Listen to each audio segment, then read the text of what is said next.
이스라엘의 멸망에 대해서 예레미야 선지자는 너희 성을 봐라, 멸망하지 않을 수 있겠나, 그렇게 이야기합니다.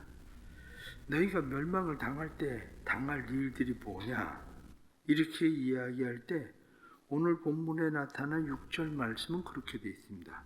그러므로 수풀에서 나오는 사자가 그들을 죽이며 사막의 이리가 그들을 멸하며 표범이 성읍들을 엿본즉 그리로 나오는 자마다 찢기리니, 이렇게 말씀합니다. 멸망에 대한 모습입니다. 멸망에 대한 모습을 보면, 말씀에 나타나는 것을 보면 사자가 숲에서 나온다. 사자가 굳이 먹을 것이 숲에 있으면 뭐하러 숲에서 나오겠습니까? 사자가 무엇 때문에 마을에 와서 사람들을 찢겠습니까? 말씀에 나타나는 것을 보면 사막의 이리떼가 무엇으로 사막에 있지 않고 그들이 동네에 와서 그들을 찢겠습니까? 그들을 죽이겠습니까? 또 표범에 대해서 이야기하기를 표범이 성읍들을 엿본즉, 표범이 자기 나무 위에 있고 짐승을 잡으러 은밀하게 숨어 있는 것이 표범인데 왜 표범이 성읍을 엿보고 있겠습니까? 그것을 오늘 본문에 나타난 말씀은 그들이 있을 곳들이 그들이 있는 곳이 아니라 그들이 있을 곳이 지금은 이제 너희의 성읍이 되었다, 그렇게 이야기를 하는 거죠. 그럼 왜 그 꼴이 되었나? 이렇게 이야기할 때 1절부터 쭉 나타나는 말씀이 바로 그겁니다. 첫 번째는 1절 말씀을 보면 너희 거리를 찾아봐라. 정의를 행하며 진리를 구하는 사람이 한 사람이라도 있냐? 정의를 구하고 진리를 구하는 사람이 없지 않느냐? 그러니 망할 수밖에 없다. 2절 말씀을 보면 그들이 여호와께서 살아계심을 두고 맹세할지라도 실상은 거짓 맹세다. 너희가 맹세한다고 하지만 겉으로 볼 때는 하나님에게 맹세하고 하나님 앞에 뭐든지 다 할 것처럼 너희가 하지만 너희 행동을 봐라. 다 거짓 맹세는 하는 것뿐이지 하나님을 속이고 사람들을 속이는 것뿐이다, 그렇게 이야기합니다. 뿐만 아니라 너희가 얼마나 뻔뻔한 사람이냐. 하나님께서 너희를 쳐도 너희가 깨닫지도 못하고, 그리고 너희가 얼굴이 바위보다 굳어져서 하나님 앞에 돌아오는 자체를 너희가 싫어하지 않느냐. 그러니 하나님께서 너희를 멸하실 수밖에 없다, 이렇게 말씀합니다. 4절 말씀에는 이야기하기를 너희가 비천하고 어리석고 여호와의 길, 하나님의 법을 알지 못하니까 너희가 망할 수밖에 없다. 그리고 그 뒤에 나타나는 말씀을 보면, 뒤에 말씀에 7절 말씀 하반절 말씀에 보면 그들이 배불리 먹은 즉 그들이 가늠하며 창기의 집에 허다하게 모였다. 창기의 집에 허다하게 모여서 8절 말씀에 나타나는 것처럼 살찐 순말이 이웃의 아내를 따르며 소리 지르는 것처럼 너희가 간음을 행하고 혼음을 행하고 있기 때문에 너희가 망할 수밖에 없다. 내가 심지어는 지도자들에게 말하기를 여호와의 집으로 돌아가자, 여호와께 돌아가자. 그래도 너희들은 오히려 그 결박을 끊어버리자, 이렇게 이야기하니까 내가 너희를 어떻게 멸하지 않겠냐. 다시 말하면 총체적인 난국을 만났다는 거죠. 이스라엘 백성들이 총체적인 난국을 만나서 어디 한 구석이라도 그래도 하나님이 불쌍히 여기고 돌봐줄 만한 무슨 구석이 있어야 되는데, 그 나라를 보면 지도자부터 해서 모든 사람들이 총체적인 난국을 만났으니 망하는 게 당연한 거 아니냐, 이렇게 말씀하고 있는 거죠.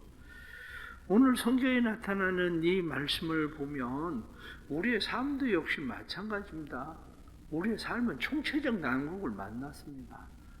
때로는 국가를 봐도 국가가 총체적 난국을 만나고, 그런데 이러한 상황들을 만났을 때에 그래서 멸하실 수밖에 없다, 하나님께서 이렇게 말할 때에 우리는 다시 하나님의 은혜를 생각해야 됩니다. 왜냐하면 1절에 나타난 말씀을 다시 보면 너희는 예루살렘 거리로 빨리 다니며 그 넓은 거리에서 찾아보라, 알라. 너희가 만일 정의를 행하며 진리를 구하는 자를 한 사람이라도 찾으면 내가 이 성을 용서하리라. 그런데 그 한 사람을 찾을 수가 있습니까? 소돔 고모라 성은 의 10사람이 없어서 망하지만 이 예루살렘 성이라고 하는 곳에 한 사람도 없어서 망한다. 그러면 우리는 생각해 봐야 됩니다. 내가 하나님 앞에 구원받을 만한 구석이 한 구석이라도 있나? 없습니다. 내가 정의가 있습니까? 아니면 진리가 있습니까? 우리가 가지고 있는 것이 하나님 앞에 내놓을 만한 것이 무엇이 있습니까? 우리 속에는 음욕이 가득하고 뿐만 아니라 우리의 살아가는 삶의 모습들이 어떻게 하면 하나님의 결박을 끊을까? 하나님 앞에 맹세한다고 해도 우리의 맹세들은 거짓 맹세일 뿐이고 우리가 살아가고 있는 삶의 모습이 구원받을 만한 구석이 사실은 없습니다. 그런데 하나님께서 우리에게 베푸시는 은혜가 있다는 거예요. 그게 뭐냐? 하나님은 한 사람이면 충분하다는 거예요.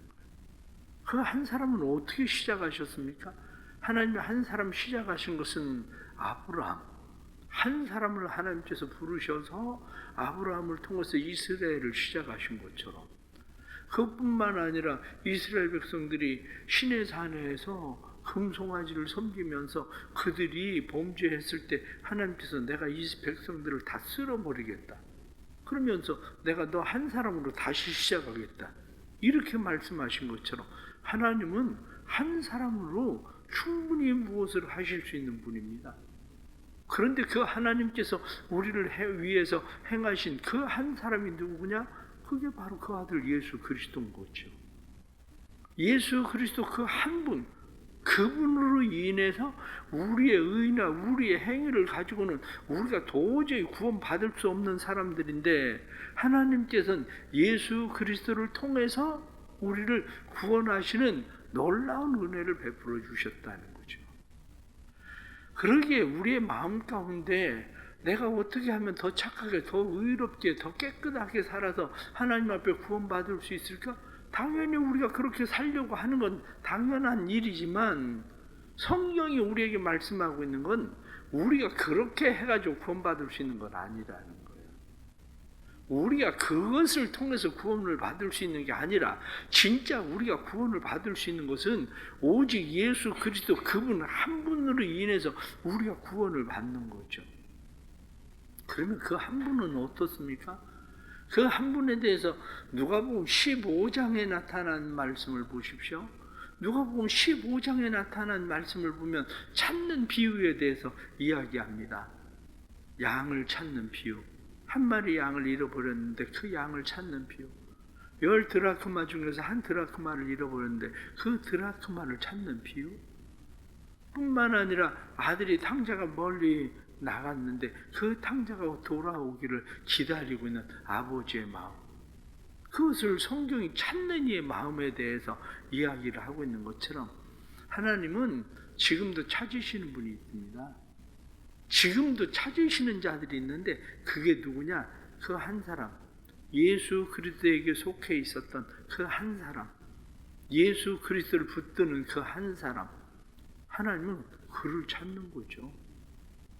결국 우리가 예수를 믿는다는 게 뭐냐?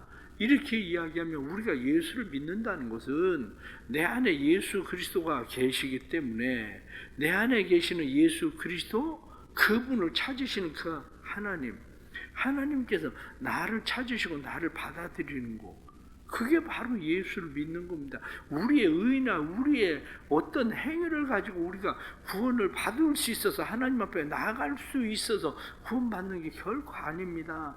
내 안에 예수 그리스도가 있을 때에 하나님은 우리를 기다리시고 우리를 찾으시고 하나님은 우리를 품으시는 거지, 약속된 하나님의 자녀, 마치 10 드라크마 중에서 1 드라크마를 잃어버렸을 때 그 드라크마를 찾는 것처럼 아들이 멀리 떠나갔지만 그 아들이 돌아오기를 기다리는 것처럼 우리 안에 예수 그리스도와의 약속, 그 약속을 가지고 있는 그 사람을 하나님은 찾고 기다리고 그러시는 거죠.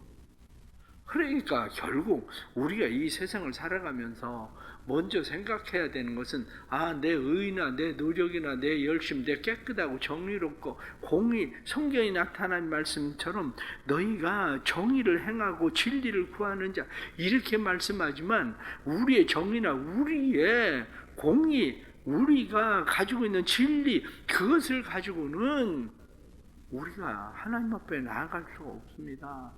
단지 칭의, 성경이 말씀하고 있는 오늘 말씀에 정의 이렇게 이야기하지만 그 정의가 아니라 칭의, 우리를 의롭다 여기시는 그 의가 있어야 되는 거고, 진리 이렇게 이야기하지만 진리이신 예수 그리스도가 우리 안에 있을 때 우리가 그 하나님의 은혜를 입고 구원받는 거지, 우리가 하나님 앞에 우리 스스로를 내세워서 구원받는 일 아닙니다. 근데 오늘 우리가 이 성경에 나타난 말씀을 보면 그러면 우리는 이제 아무렇게나 살아도 되는 거냐 이렇게 생각할 수도 있겠죠. 그러나 사도 바울은 로마서에서 분명하게 말씀합니다. 우리가 하나님의 은혜로 말미암아 그렇게 구원받았다고 해서 죄를 더할 수 있느냐? 그럴 수 없느니라. 그렇게 말하는 거죠. 그럴 수 없느니라. 왜냐? 하나님의 은혜를 입은 사람들이 하나님의 은혜를 입은 사람답게 살아가는 거, 그것이 구원받은 사람들의 마땅한 일이라고 말씀하는 거죠. 목회자로서 때로는 종종 마음 가운데에 교인들이 어떻게 하면 신앙생활을 더 열심히 잘할 수 있을까? 신앙생활 열심히 잘할 수 있는 방법 중에 하나가 뭔지 아십니까? 교인들을 끊임없이 협박하는 겁니다. 너네 그렇게 하면 망할 거다. 너네 그렇게 하면 구원 못 받을 거다. 교인들 끊임없이 주일 그렇게 안 지키다가 쫄딱 망하는 수가 있다. 병들어서 죽는 수가 있다. 그럼 지옥 갈 거다. 계속 목사도 때로는 그런 얘기 하고 싶어요. 왜? 저렇게 신앙생활을 해가지고. 그런데 그건 성경이 아니거든요. 교인들을 그렇게 협박하고 교인들을 그렇게 몰아세워서 교인들이 나 이러다 구원 못 받으면 어떻게 하나, 그렇게 교인들을 몰고 가야 될 일은 성경이 아니거든요. 성경이 그렇게 말하는 게 아니거든요. 성경이 우리에게 말씀하고 있는 것은 그럼에도 불구하고 하나님 우리를 사랑하시고 그럼에도 불구하고 우리를 구원하신다는 거예요, 사실은. 그런데 그렇게 교인들을 그렇게 얘기를 하면 교인들은 어떻습니까? 어린아이들이 엄마가 알아서 방 다 치워주고 그러는데 내가 굳이 방을 치울 일이 있나? 어쩌다 방 치워라 그러고 얘기하면 치우는 채만 하다가 말고, 그러면 그 자식은 자식 아닙니까? 그렇다고 그 자식을 부모가 내쫓는 부모가 어디 있어요? 없잖아. 그렇다고 해서 하나님이 우리가 그렇게 행한다고 해서 우리를 내쫓고 우리를 하나님께서 멸하십니까? 그렇지 않아요. 오늘 성경의 구약에 나타나는 말씀들은 너희가 그래서 망할 수밖에 없다, 너희가 그렇게 고난을 당할 수밖에 없다 이렇게 이야기하시지만, 하나님이 찾으시는 그 한 사람, 그게 누구냐? 그래서 예수 그리스도를 보내신 거예요. 우리 힘으로 우리의 노력이나 우리의 열심 가지고 안 되니까 예수 그리스도를 보내신 거예요. 단지 하나님께서 우리를 두려움 때문에 그런 일들을 행하게 하는 것이 아니라 은혜 때문에 그 일을 행하게 하시려고 하나님께서 그 아들 예수 그리스도를 보내신 거죠. 그러기에 우리는 하나님 앞에서 하나님이 찾으시는 한 사람, 예수 그리스도, 그분이 내 안에 계신가? 이게 중요한 거죠. 예수 그리스도 그분이 내 안에 계시면, 예수 그리스도가 내 안에 계실 때에 그때 우리가 진짜 예수님이 누군지를 알기 시작하면 하나님 앞에 이렇게 살면 안 되는데, 그 생각을 하게 되죠. 우린 종종 복음성가 부르지 않습니까? 주를 위한 이곳에 예배하는 자들 중에 그가 찾는 이 없어 주께서 슬퍼하시네. 그래요. 예배하는 자들 중에서 진짜 하나님을 예배하는 자가 없어서 슬퍼하시고, 하나님의 자녀라고 하는 사람들 중에 진짜 하나님을 닮아가는 하나님의 자녀가 없어서 슬퍼하시고, 하나님과 함께 한다고 하면서 하나님의 마음을 아는 자들이 없어 슬퍼하시고, 그것 때문에 우리가 하나님 앞에 예배자가 되고 하나님의 말씀에 순종하는 자들이 되고, 그래서 하나님을 믿음으로 따르고 우리가 하나님 앞에 살아가려고 하는 거, 그걸 하나님이 원하시는 거지. 하나님이 우리를 두렵게 하셔서 우리가 그 두려움 때문에 어쩔 수 없이 할 수 없이 하나님 앞에 행하는 일을 원하는 게 아니다, 그겁니다. 그렇습니다. 분명한 거는 우리가 구원받는 것은 하나님이 찾는 그 한 사람 돼야 구원받는 게 아니에요. 하나님이 찾는 그 한 사람은 오직 예수 그리스도요. 내 안에 예수 그리스도가 계시냐 계시지 않느냐, 바로 이 문제지. 예수 그리스도가 우리 안에 계신다고 우리가 믿고 확신한다면 하나님이 사용할 수 있는 사람들 되기 위해서, 하나님의 마음을 아는 자들 되기 위해서 우리가 살아야 되는 거죠. 그게 오늘 주시는 이런 말씀들을 보면서 우리의 삶에 또 새로움으로 하나님 앞에 우리를 세워갈 수 있는 그러한 은혜가 있기를 바랍니다. 마음 가운데 아직도 그래 뭐 죄를 지어도 하나님이 뭐 우리를 멸하시게 하겠어, 죄를 지어도 내 안에 구원의 확신이 있는데 예수 그리스도가 계신데, 이렇게 생각을 하면 신앙이 어린 거예요. 초본을 벗어나지 못하는 신앙인 거예요. 그게 신앙이 초보가 아니라, 아무리 자식이 커도 부모에게 효도할 줄 아는 자식이 있는 거고, 자식이 커도 노인이 돼도 불효하는 자식이 있는 거예요. 어떻게 하면 그냥 아버지 돈이나 그냥 유산이나 재산이나 어떻게 하면 빨리 빼먹을까, 그 생각하는 자식이 있는 거고, 아무리 아버지가 부자여도 그 아버지를 어떻게 하면 챙길 수 있을까, 아버지를 어떻게 하면 잘 섬길 수 있을까, 그런 자식이 있는 거지. 마찬가지로 우리가 세상을 살아가면서 그렇습니다. 세상 살면서 나는 어떤 사람으로 서는가? 성경이 예레미야 5장에 나타나는 이런 말씀, 앞으로 예레미야서가 계속 그런 이야기를 하겠지만, 이 성경에 나타난 말씀을 들으면서 나는 그런 두려움 때문에 하나님을 섬겨야 되는가? 아니면 하나님이 내게 주신 은혜 때문에 나는 하나님을 섬겨야 되는가?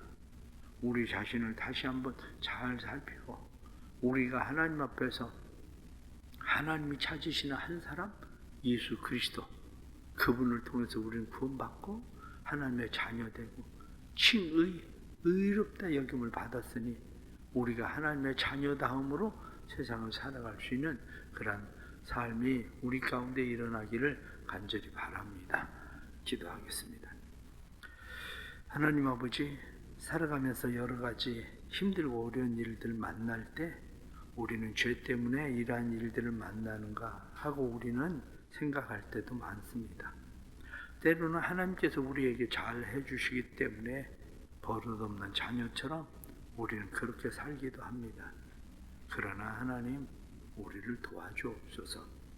우리가 하나님이 찾으시는 그 한 사람, 하나님이 찾으시는 그 진리를 알고 정의롭게 사는 그 예수 그리스도, 그분을 우리를 위해서 보내주셨으니 우리 안에 그분이 있게 해 주옵소서. 그래서 예수 그리스도로 말미암아 구원받고 예수 그리스도로 말미암아 하나님의 자녀 되어 이 세상에서 하나님의 자녀다움으로 살아갈 수 있도록 도와주옵소서. 저희들이 참된 예배자가 되고 믿음의 사람, 순종의 사람이 되는 것은 하나님이 이미 우리에게 은혜를 베푸셨기에 우리가 하나님 앞에 그렇게 사는 것이지, 하나님의 은혜를 입기 위해서 그렇게 사는 것이 아니라는 것을 더 깨닫는 성숙함의 사람들 되게 해주시고, 그래서 하나님이 기뻐하는 그 한 사람 되도록 도와주옵소서. 우리의 믿음이 자라기를 원합니다. 어린아이 같은 그 믿음에서 벗어나게 해주시고, 믿음이 자라나서 하나님이 기뻐하시는 믿음의 사람 되게 해주시고, 세상의 것들을 좋아하는 사람이 아니라 세상의 것들 주를 위해 포기할 줄 아는 그러한 성숙함의 사람들이 되도록 은혜 더하여 주옵소서. 오늘 이 새벽에 주님 앞에 나와서 기도하는 성도들에게 은혜 주시고 이들에게 주시는 은혜가 삶을 주장하게 해주셔서 은혜의 사람답게 살게 해주시고 은혜 입은 자답게 살아갈 때 더 하시는 하나님의 은혜가 임하도록 도와주옵소서. 주님의 교회에 구원받은 사람들이 많습니다. 그러나 구원받은 사람들이 세상에 여기저기 흩어져 있고 세상에 숨겨진 사람들처럼 되어버렸습니다. 이들에게 은혜 주셔서 다시 이들이 주께로 돌아오게 해주시고 그 안에 계시는 예수 그리스도 하나님이 찾으시는 것을 깨닫고 주께 나오시는 사람들이 되도록 은혜 베풀어 주옵소서. 오늘 하루도 우리에게 맡겨주신 모든 일들 믿음으로 잘 감당하고 가정과 교회와 국가를 위해 기도할 때 해외에 나가 있는 선교사님들을 위해 기도할 때에 하나님의 생명이 그곳에 흐르도록 역사해 주옵소서. 예수 그리스도의 이름 받들어 기도드리옵나이다. 아멘.